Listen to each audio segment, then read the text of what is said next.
ગુજરાતમાં જે રીતે ગરમી વધી રહી છે અને ખાસ કરીને રેકોર્ડ બ્રેક આંકડાઓ આવી રહ્યા છે. અત્યારના જે દીવનો આંકડો છે 100 વર્ષની ગરમીનો રેકોર્ડ તોડ્યો છે. અથિયા અમારી સાથે જોડાયા છે. તેમની પાસેથી વધુ માહિती મેળવીશું. आगाहीकार છે તેઓ. અથિયા, सबसे पहले तो शुक्रिया आप हमारे साथ जुड़े। आपसे ये जानना था कि अभी तो गर्मी की शुरुआत है और इस तरह से हाल देखा जा रहा है। क्या कारण इसके पीछे आप देख रहे हैं? जी तो अभी हमने देखा है कि पिछले 3 दिन से खास करके गुजरात का तापमान में काफ़ी ज़्यादा बढ़ोतरी हुई है और कल कई जगहों पे 42 तक तापमान भी पहुंचा था राजकोट और सुरेंद्रनगर के आसपास के इलाकों में। तो इसका कारण था कि एक एंटी साइक्लोन जो हर साल गर्मी के मौसम में बनता है, लेकिन जब ये बनता है तो खासकर ज़्यादातर ये उत्तर अरब सागर के ऊपर रहता है। लेकिन ये जो अभी पिछले कुछ दिन की जो गर्मी है, इसमें हमने देखा है कि ये एंटी साइक्लोन दक्षिण राजस्थान और उससे सटे गुजरात पर ही बैठा हुआ था, जिसके कारण में गर्म हवाएं पूर्वी दिशा से भी आ रही थी। और क्योंकि ये एंटी साइक्लोन सीधा ऊपर गुजरात पर ही बैठा था, तो इसकी वजह से दिन भर दिन गर्मी भी बढ़ती जाती है। तो अभी कब तक देखा जा सकता है इतनी गर्मी जो है अभी गुजरात में आपका अनुमान क्या है? तो अभी अगर हम देखेंगे तो आज से ही थोड़ा 1-2 डिग्री तापमान में घट देखने मिलेगा हमें आज शाम तक। और मतलब यानी जो आज का आंकड़ा होगा वो कल की जितना ऊंचा नहीं होगा कई जगहों पे। और फिर हम देखेंगे कि अगले 3-4 दिन में यानी खास करके शनिवार तक धीरे धीरे तापमान में कमी देखने मिलेगी।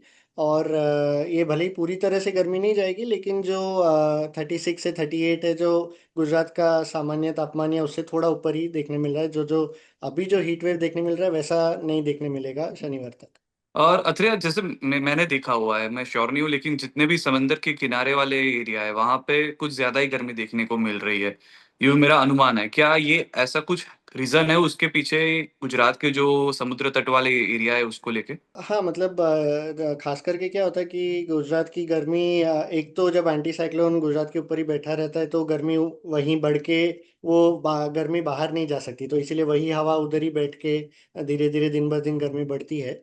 और ज़्यादातर गर्मी पूर्वी दिशा से भी जब हल्की सी हवाएं चलती है जैसे एंटी साइक्लोन में होता है, तो उसी की वजह से पूर्वी दिशा से गर्म हवाएं भी बहती हैं। तो लेकिन कल का जब स्थिति हमने देखा, खास करके जब पोरबंदर जैसे इलाकों में 39 तक तापमान भी पहुंचा था, जो तटीय इलाके के लिए काफ़ी ज़्यादा माना जाता है। तो इसका भी कारण वही था कि कल एंटी साइक्लोन जो था बिल्कुल गुजरात के ऊपर बैठा हुआ था।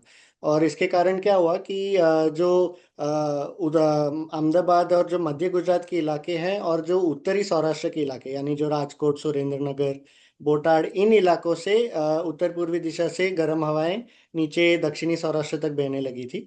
तो इसके कारण कल हमने देखा कि तटीय सौराष्ट्र में भी काफ़ी ज़्यादा तापमान देखने मिला था हमें। और लेकिन आज से ये एंटी साइक्लोन अभी धीरे धीरे खिसक कर उत्तर अरब सागर की तरफ ही बढ़ रहा है, जो उसका सामान्य जगह माना जाता है गर्मी के मौसम के टाइम पे। तो अभी जैसे जैसे ये धीरे धीरे उत्तर अरब सागर की तरफ बढ़ेगा तो दक्षिण पश्चिमी या पश्चिमी दिशा से हवाएं धीरे धीरे बहने लगेंगी। तो इसलिए अगले कुछ दिन में अभी तटीय इलाके और पूरे गुजरात में 2 से 3 से 4 डिग्री तक की तापमान में गिरावट देखने मिलेगी। तो ये जो तापमान में गिरावट है, थोड़ी ठंडक का एहसास कब से होगा, कितने दिन के लिए रहेगा और उसके बाद फिर से कब से गर्मी फिर से शुरू हो सकती है? जी तो अभी जैसे मैंने कहा कि आज कल कल के मुताबिक आज तापमान में 1 से 2 डिग्री गिरावट देखने मिलेगी कई इलाकों में।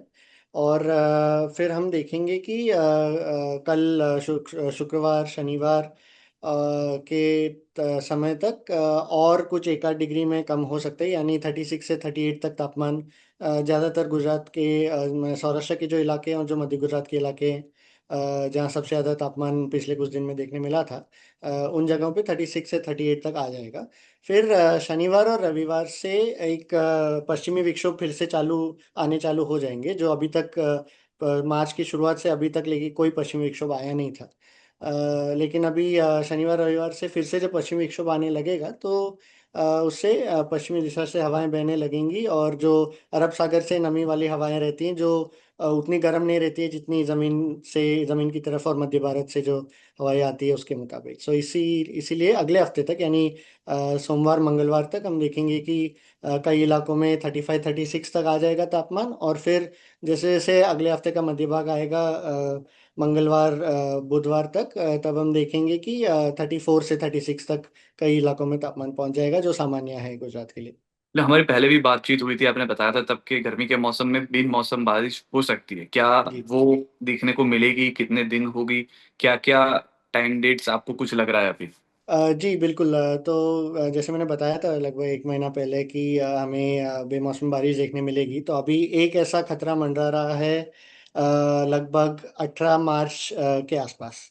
यानी अभी अगले हफ्ते के अंत तक ही हमें कुछ जगहों पे फिर से एक बार बेमौसमी बारिश देखने मिल सकती है। इसका कारण वेस्टर्न डिस्टरबेंस ही रहेगा। तो अगर मैं बात करूं तो अगले हफ्ते एक पहला वाला जो वेस्टर्न डिस्टरबेंस आएगा वो लगभग 16 तारीख तक आएगा, जो बहुत ही कमजोर रहेगा, लेकिन वो हवा की दिशा जरूर बदलने शुरुआत करेगा। लेकिन फिर उसके बाद में एक 18 तारीख तक एक मध्यम रूप का एक वेस्टर्न डिस्टरबेंस आने वाला है, 18-19 मार्च तक, जिसके कारण उसकी पश्चिमी दिशाएं और जो उत्तर अरब सागर से नमी वाली हवाएं फिर एक बार गुजरात के ऊपर बढ़ने लगेंगी। और इसके साथ साथ ही जो 18-19 का जो वेस्टर्न डिस्टरबेंस है उसकी ट्रफ दक्षिण की तरफ गुजरात तक आने की उम्मीद है। तो इसके कारण हम देखेंगे कि वो एटमॉस्फेयर में हलचल होगी, नमी रहेगी, और जो दिन की गर्मी तो होती है वो रहेगी। तो इन सब के कारण हल्की बारिश कुछ जगहों पे अगले हफ्ते के अंत तक हमें देखने मिल सकती है। ये मेरा मानना है, मुझे पता नहीं है, लेकिन जिस तरह से ईरान में अभी बम गिराए जा रहे हैं, कई कई तेल रिफाइनरीज है, उसके ऊपर भी समाचार मिल रहे हैं कि तेल रिफाइनरीज के ऊपर बम गिरा है। ये जो प्रदूषण हो रहा है, उसकी कोई इफेक्ट गुजरात के तटीय विस्तार में या गुजरात पे बिन मौसम बारिश के रूप में या कोई किसी और तरह से देखी जा सकती है? बारिश के ऊपर इसकी कोई प्रभाव नहीं पड़ेगा जो युद्ध हो रही है और जो वहाँ पे जो बम गिराए जा रहे हैं। लेकिन जो वहाँ की जो भी वहाँ पे युद्ध हो रही है तो उसकी जो धुआं जो निकल रही है, वो अभी जैसे अगले हफ्ते एक वेस्टर्न डिस्टरबेंस आने चालू होगा तो थोड़े पश्चिमी दिशा से हवाएं जरूर बहेंगी। तो ऐसा हो सकता है कि जो वहाँ की जो प्रदूषण है थोड़ी बहुत वो गुजरात की तरफ आए और खासकर पश्चिम भारत की तरफ बढ़े। इसका ज़्यादा प्रभाव नहीं रहेगा, लेकिन हाँ ज़रूर AQI में और जो धुंधलापन एक रहता है जब प्रदूषण बढ़ता है हवा में, वो हमें अगले हफ्ते के मध्य या अंत भाग तक थोड़े देखने मिल सकती है। लेकिन इससे ज़्यादा कोई उसका बारिश पर प्रभाव और कोई ऐसी हानि पहुंचाने वाले कोई प्रभाव की अनुमान नहीं है। जी शुक्रिया सर, ये जानकारी के अत्रिया, और भी जानकारी के लिए आपसे हम जुड़ते रहेंगे। Thank you. जी धन्यवाद।